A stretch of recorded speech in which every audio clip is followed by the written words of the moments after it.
For this sped-up rendition of The War Machines Part 2, the William Hartnell serial First Doctor epoch, I'd like to read out about the recovery of the missing episodes of this particular title. You see, what happened was, aside from its soundtrack recorded off-air by fans, this serial was lost in the junking of episodes in the 1970s.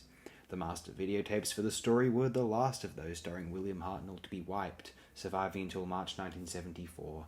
The 16mm film telerecording copies held by BBC Enterprises were also the last of their kind to be destroyed, surviving until early 1978, shortly before the junking of material was halted by the intervention of fan Ian Levine. In late 1978, a collector in Australia provided a copy of episode 2, this one.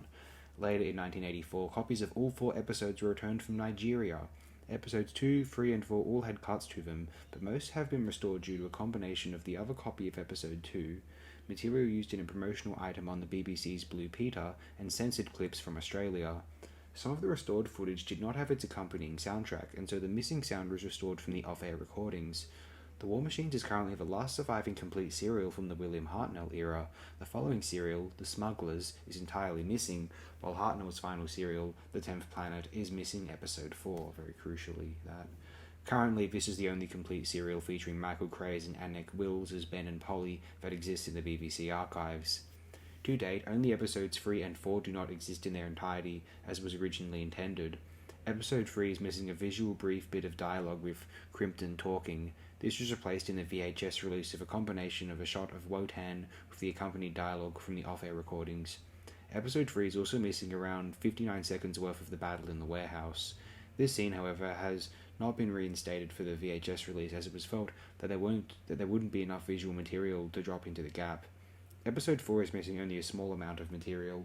The first instance occurs with the man in the telephone box. Part of the continuing close-up of the man talking on the telephone is missing, but this was compensated on the VHS release by continuing an audio only over the top of the beginning of the high shot of the phone box.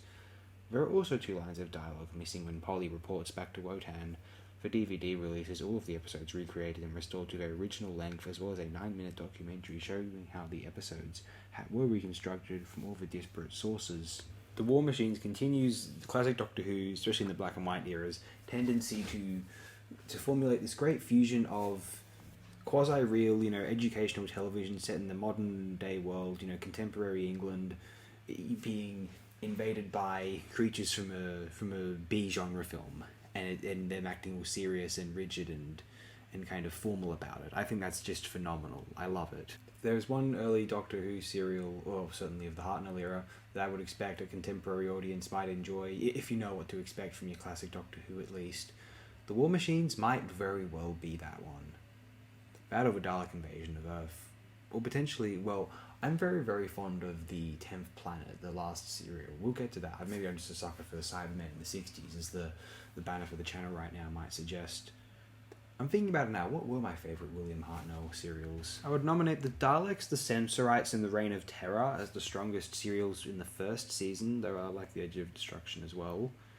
Second season I love the Dalek Invasion of Earth. Romans is pretty fun. Web Planet's not bad at all. Crusade's that's actually pretty solid. Space Museum I'm a big fan of.